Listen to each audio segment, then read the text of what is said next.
Hello, everyone, and welcome to the first episode of the PLAC Legislative Internship Podcast 2025. This podcast is sponsored by the European Union under the European Union Support for Democratic Governance in Nigeria, EU SDGN. I'm your host, Philemon Ajay, and I'll be joined with some legislative interns of the 2025 cohort. And today we'll be talking about a very interesting topic, a topic that many consider to be a democratic deficit in Nigeria. We'll be talking about rethinking representation in Nigeria's legislature. We are the youth, we are the women, and people are asking. Once again, welcome to the PLAC Legislative Internship Podcast 2025. Hello, PLAC interns. How are you today? Doing good. How our experience in the National Assembly? How has it been? So far, so good. Oh, we've seen the basketballs that are happening. Joy. You're joining, Abby. Yeah. Welcome once again. So I will start by introducing ourselves. I'll start with you. Okay, my name is Choma Esther from Enugu State. And Uchenna Frank Imu from Abia State. Faith Ajibere from Lagos State. Osman Haruna Bakat from Kano State. Welcome once again, our all PLAC legislative interns of the 2025 cohort. So to start off, our interesting topic today, people consider it to be democratic deficit in Nigeria, right? Rethinking representation in Nigeria's legislation. We are the youths, we are the women. To think about it, above 70% of Nigeria's population are under the age of 35. And we have the women comprising about half the citizenry. But then yet still, we don't see that representation in the National Assembly. So let me show you a question to all of us. When we hear the word representation, what comes to mind? When we hear the word representation as regards the National Assembly, both the Senate and of course the House of Representation. So what comes to our mind when we hear representation of youths and of women? What comes to mind? Well, I would say is elected officials. I'm going to be very practical. I'm going to say that they are elected officials who actually reflects the population of Nigeria. I'm talking about age. I'm talking about economic differences, gender, and our geopolitical zones. This representation must speak into all these certain groups that make us Nigeria. If Nigeria are the poorest people in the country, then we should actually have representation of this particular group. We should not have the top ranking people who are wealthy and all in our governance. We represent the youth and the women. Yeah, I think also it's just like providing an answer to the question.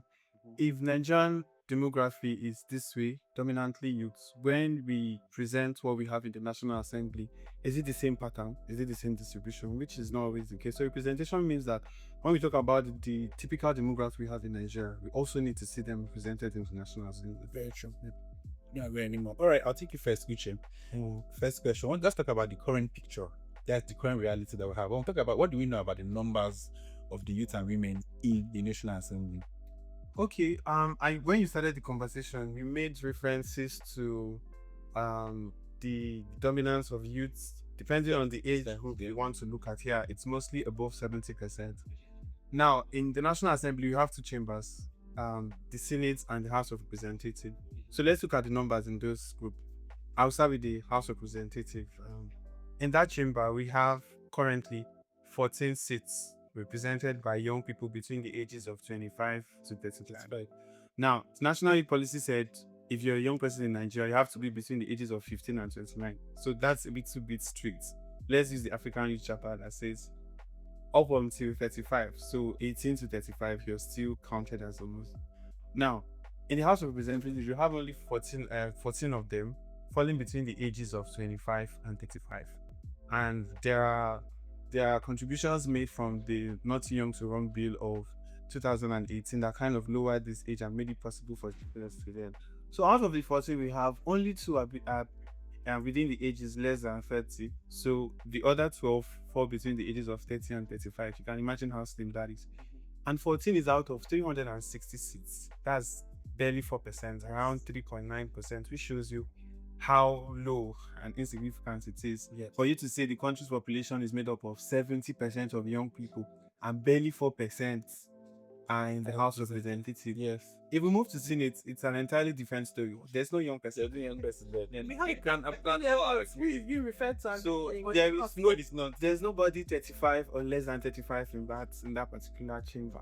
If you look at women, the pattern is similar. Just four. Yeah, but for just young people, there is none in Senate, and there's only 14 reps. And out of that 14, only 2 is less than the ages of 30, which is like the majority that we have here. So you can see what that is already telling you. Thank you. Just imagine. Sure, that was a very good one. Okay, let's come see trauma. Let's talk about the barriers. Give them the buzzwords as it is. Let's talk about the barriers. So, what makes it difficult for young people to get into politics in Nigeria? Even when we already have the young, not too young to run with you already now and tax already. It's yeah. That was like the major barrier.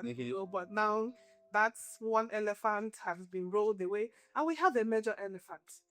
Finance. The money. Finance is a major elephant in the room. How much is a ticket?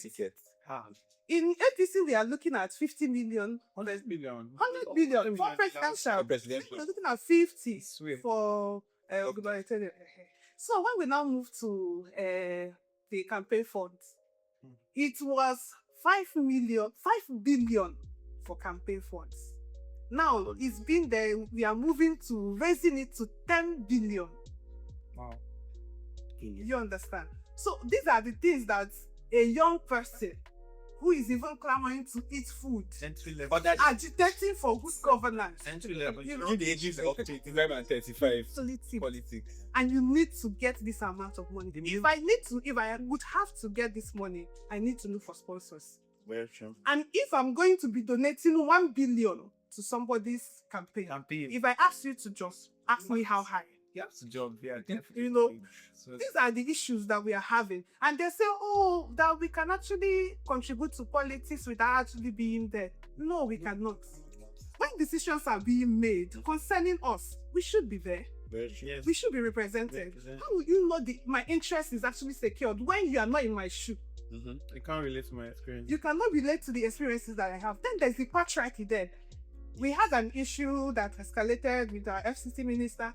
And the first thing he said when the situation started going south is that when I was in university, if I have not entered, these are the things that tell young people. Dismissively. Yeah, you're not giving the chance. And then the patriarchy. Very true. Oh no. And that's what also Godfatherism comes. Yeah. When they have to sponsor, you have to dance to their music. Whatever they tell us, like you said, Exactly. they say Good just for that you cannot be eliminated with such situation because I sponsored you. Tell me whatever I want to do. The politics of it, I will teach you how to do it, not really what you want to do. Very true. I think we should also talk about the party nomination dynamics. Now, you know how powerful party system work in Nigeria. For you to stand election, not just standing election, not just candidacy, but looking at victory, it falls back to party. And there's how the party dynamic work.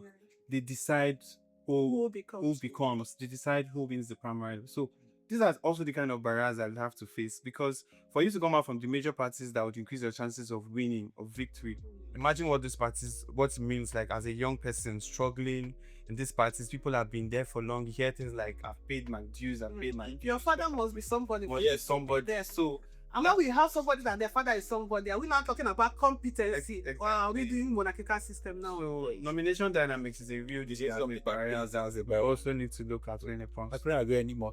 Okay, let me think. Okay, you want to say something? Yes, I want to like comment on what Chioma keep emphasizing on finance. Yes. So what I think the young people need now is not the financing. Okay. Is the access, is to be given the platform. Okay. Okay. Now let me give you an example. Even if you have the millions, you think you have money, there are some political barriers. Let me say the political party. No matter the amount of money you have, if you don't have that access to that party, you won't have the ticket. There are many people that have the money, they want to join politics, but that access to that platform to be able to showcase their capabilities and others is what hinders them. But everybody has access. And again, to Tripane. Exactly what I'm Yes. and again, I keep emphasizing that if the young people want to join politics, it's not that you have to start as the president. You can go back to your local government start as a the funding will reduce dramatically. It's not that we are saying that if you are youth, you must go to the Senate, or you can start with House of Representatives, or even become the president of Nigeria. Yeah. But I think look at the way they play it. Access and funding. Because when you talk about access, you can have access to any party, to be a member of any party. The only time that the access comes in is when there is a key position to get a particular position to run for. Where we now have the godfatherism that comes and then politics that comes. Yes. So I think it's both two ways, both the funding and whatever. Then if you can also have the access to go and buy your tickets and then run, the funding that is needed to run for that election and to even run the primaries in party politics and all like that is also needed. So I think I also want to address certain things. In the party area, we are having a bill now, the independence candidacy bill. okay. Yeah. But the nitty-gritty of this bill, normally for you to win an election presidency, you need 25% of 2/3, that is 24 states, plus FCT. And then the requirement in this bill is that the registered voters, 20% signature of registered voters in each ward, independent candidacy. Might as well tell me to go and win an election and come back and give you the district. Yes. So these are the things that if you are going to give us this, but you are going to tell me to bring the virgin of a married woman that has been in, it's just a whole lot. Then there's this second part. There's a second point that he raised. I wanted to address the grassroots thing. This is also something I've been objecting to. You can tell us to start from grassroots. Before we get there, I'm over 35. Yeah. We are talking about being represented without having to. When I was in university, I did SUG. So I should be able to, that experience should be able to beat my grassroots. Let me be able to push to where I want to be. So we don't need to start growing like we are planting seeds and doing all whatnot. So when we get to the place, we are above the age that should be represented. We are talking about young people. If there is a special seat bill, there should be a special seat bill for youths. Yes. If a room is not going to be given to us to actually contest. And be in the entire distance of it. Yeah, somebody was actually arguing that too, because of the special seat bill for women have to say for youth and no. All right, let me take your youth then. Okay, let's talk about myths and misconceptions about what people think about the youth. How do people think that youths are not ready for the leadership in Nigeria? What are the misconceptions? Okay, so I'll say lack of experience. Okay. Let's take, for instance, during the 2023 election, when presidents now came out, I think one of the major things people were saying is that see how he changed Lagos State. We started from the grassroots, he had the experience and all of that. And all of that. So I think that's one. I think another misconception may be we're not so focused. We're not serious like the Gen Zs now. We don't take things seriously. We just want to vibe and all of that. So I'm talking about Gen Zs and not taking us serious. Let's talk about social media and engagement, right? Yeah. Do we think that we need more strategy using social media as a tool to influence governance? Yes. But it's not so effective. You think so? There's a movie as provocative. But that was very helpful for Peter Obi's election for his the social media. There was online voting on Twitter that happens. Peter Obi was the one that is voted as the president. What with the consistency? Their politics is different. But then how can we use that to influence governance? When we are looking at opinion polls, you understand? Mm-hmm. When we need to call back a senator, we are doing so much of analog system in this country. And with the world has moved forward. Some people even vote. If you're a US citizen, you can literally, from here in Nigeria, go to the embassy and go and cast your vote. Why you are still in Nigeria? So why would we move on with the moving train? Why are we so static with our procedures? Yes. Very true. When we are doing opinion polls, and we talked about when there is public hearing, there are stakeholders who do not have access to national agenda. We stream on these public hearing distributions. And how do we make the announcement that these public hearings are? They don't even know. Yes. They don't even know. So these are ways that we can use. And we can use social media to influence governance. Yes. For instance, now TikTok Live is now a thing in digital. Yeah. Instagram Live. So committees in the National Assembly can begin to reply them. Yes, so that's very interesting. But we should be able to check how many people are even on social media. Yeah, we are also about Nigeria, not only the youth. People that are voting. Yes. Go and check the villages. There are some people that don't have access to They're not saying that it's an good option. They're saying that it's an other option.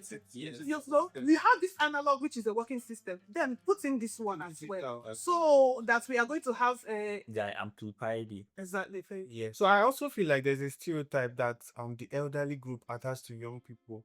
We are not a homogeneous group. Nigerian young people, it's not everybody that is on serious.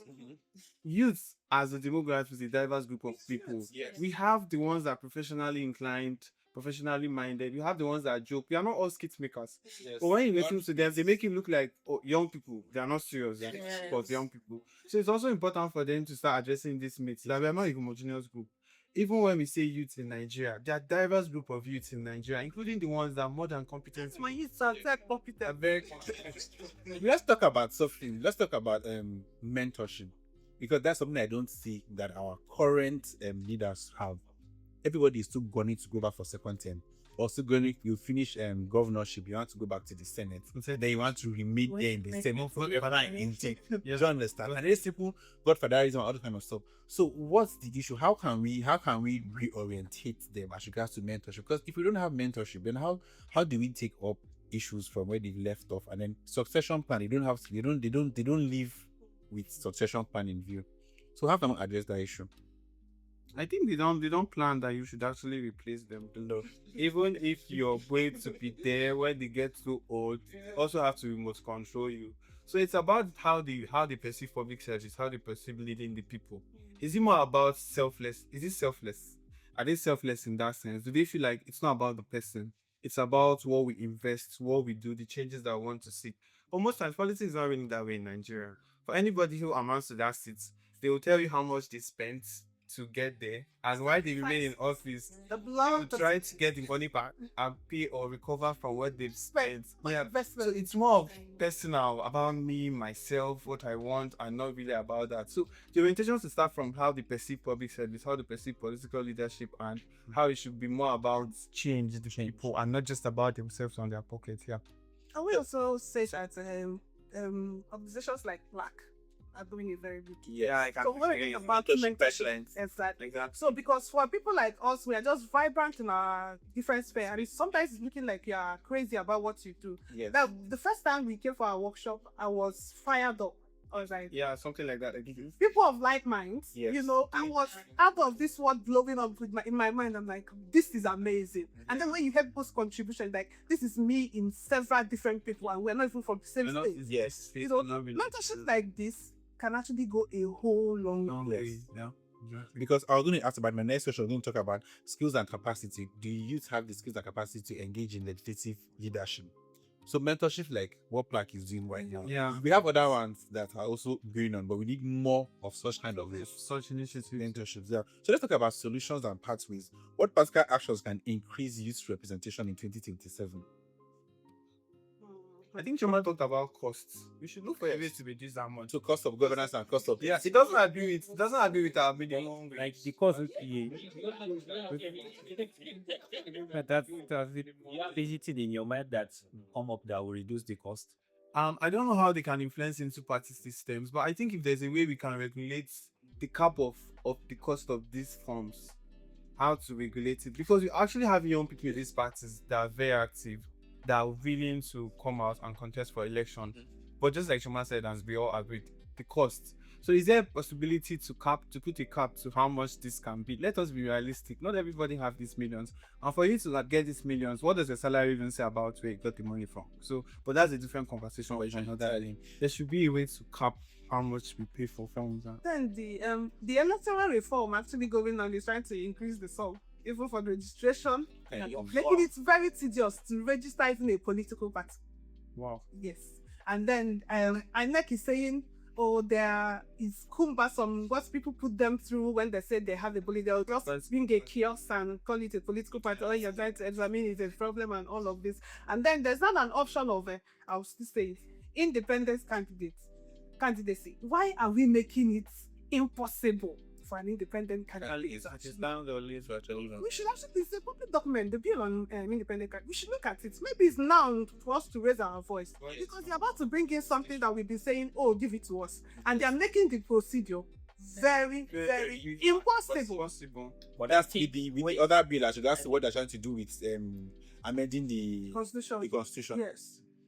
I think I have something that is limiting them from implementing this independence candidate. Okay. Let's say now, all of us here want to be the member presenting our constituency. What up if we get like 200 to 500 people that are contesting for that seat? Do you think that is feasible? Like the numbers. So I think the use of political party is like to start sieving the candidate so that they will limit the numbers. Exactly. That's the reason that going for the independent candidate, I don't think. But the truth of the matter is, we have to look at it both sides. Both sides. They have their advantages and disadvantages. Yes. You look at both sides because again, when you look at the political parties, then you sure have got pluralism and the yes, like The influence it pushes is very too high. much. they don't give it to people that deserve to be in the position of in the seat. They have to play by the cards. They have to play by Who knows who? Who knows who? And These people that you are talking about, they tend to gain influence. The influence of these people that are older than us shouldn't be ignored. okay. Let's say now, there are some people that, let's say they have a cleric or something like that. If you told them that both and vote for someone, all of them will go and vote for him. Yeah. So they have too much influence that we can't ignore them. If we really want to get into politics, You have to engage them. we have to engage them. That's why I keep emphasizing it's not about money. Now, if there are some political platforms that even in China you can get the seat of for, let me say there's one political party AAC, you can go and contest and you get the ticket. But then it doesn't match the What matters is that will you win? Candidacy versus victory. Yeah, I get that was. Will you win if you go and join that party? There are some parties that are currently running. You can go for ABGA, you can go anyone you choose. But the issue is that you will not win. That's why I keep emphasizing on platform, and access. I understand the importance of the influence Yes. when it comes to political. But let's look at an instance with what happened with P2B. There were religious leaders, especially in the East, who came to speak against him. Yeah. And naturally, in the influence of politics, their statements from the pulpit would make a whole lot of difference. Influence, yes. But in this particular case, it's truncated. People came after them. Yes. You understand? So when you talk about influence is in both ways. Because for politics, we should not just But- limit it to the finance. Will you tell me that the influence of that religious leader did not influence Peter will be getting 6 million votes or something? It can be part of it from where you Wait. Ola did not say anything in support of Obi. Yeah. What he said was literally to not vote for Obi. But it truncated because people came after him. There is a reputation going. So you as a person can have your own influence. Yeah. Yeah. You can also be your own motion, movie, that anybody that comes in contact with you is a bottom of power, jam power, whichever one wins. And you get your own followers. People should also throw their weight. Sure. But Anybody it's a youth that is making such move. Yeah. So let's wrap up Yes, this. what you are thinking about the youth can go on their own way. It will work, but it will take time. Yes. Yeah. But it's to get the automatic shortcut, operation. the shortcut is that we should not try to like neglect the influence of. We don't want to do that. We're not. Yes. We don't want to- We don't. We just want to, they are recognizing their place. But the issue is that are they recognizing the need for us For us here being without them trying to put interest, party interest. There are things that happen here. Party interest, personal interest overrides national interest. Before we even get there, it is last on the Let line. me give you an example now. Everything that I'm saying here, I want to face reality. If today Tinubu raise your hand and say, vote for Chioma, he didn't give you any dime. Yeah. Go and see this. It's influence. Let's wrap up this, right? So what does a youth inclusive national assembly look like? We will have a youth inclusive national assembly. And by the way, I was talking about women as well too. If we have a youth inclusive national assembly, what would Nigeria, how better would Nigeria be in terms of youth inclusiveness? I'm going to say, but youth inclusiveness here, we know because we know there are sons of politicians who are youths who don't even know the reality of a youth that grew up in Oshodi Yes. in Nigeria. Balance. You know, Yeah. that we should be talking about balance. Like when I defined the presentation, I talked about the socio-economic imbalance, the Yeah. differences. who are the people speaking for this level, this low income earners, these people? Who are the people speaking for them? Where are they coming from? You know, so when we talk about youth representation, I'm just saying it like in context as we have this conversation, let's know that it's not just anybody that bring for us and say this person is a youth, because you might not really know where it's itching. You're not one issue. So last question to all of us now. What advice do we have for a youth who is about to participate in governance? What's the advice? Especially the fact that we're now in the corridors and seats of power, so we see what the reform takes place and see everything. So what will be your advice for anybody that's going into governance, especially come to 2027? So I think building competence is very important. Very true. Because we have few young people that are actually in politics or being represented, and they don't really serve as good role models. You get examples like, you guys keep saying you want to represent, you want to be in power. This is an example of a young person, and he's not doing well.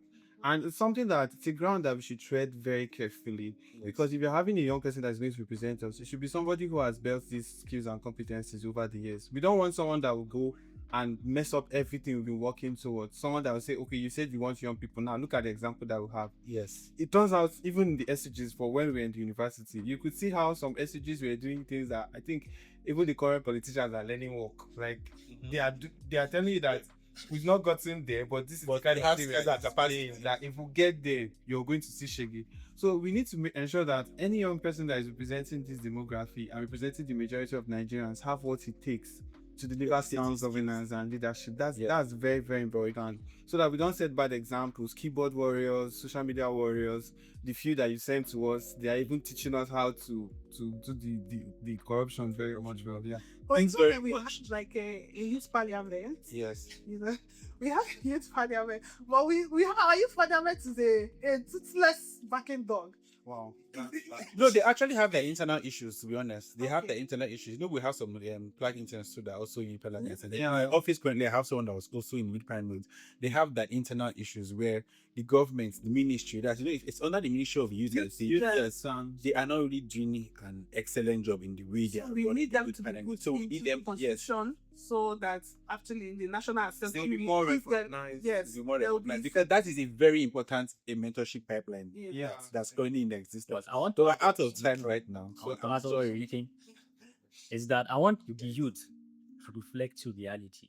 Yes. This is the issue of youth parliament and everything that we are talking about. Let's take out the numbers. Among all the youth parliamentarians that we have, how many of them reflect back to the real politics? Like, how many leaders do we produce from that? We can do it, but it will take time if we say we are willing to. Yeah, definitely. There's some ways we can get this influence together with these people. You have your intention in your mind. Let's take example of Wike and Fubara. Fubara have been with Wike, but he have his intention in his mind. It's after he get the power that he start to surely important. But he was still shut down. And we are not saying the youth join politics just because your age is 18 or you are 24 or you. Exactly. It is because the youth, they are the ones that are coming with their challenging questions. They are the ones that come with emphasis, how things should be done. If we go back to the history, we see how great things the young people are doing. If you check any across any sector, if you have a company, you can reflect to all these big companies that we have. Even the founders will sit back and say, let us give it to the young people. They have the ability to come up with something new. Yeah. If you check at Google, every other companies like that, the CEOs, all of them have sit back. First, say, let us give the young people in the fund. They have a reason for that. And that's also, this is my closet remark. that's a very good place to leave it. Thanks very much for joining us on the PLAC Legislative Internship Podcast 2025. Do not forget to like, comment your thoughts on this conversation, and of course, do follow up on the next conversation of talking about the special seats bill that's still in process. Until next time, I'm Phil Manaji. Cheers.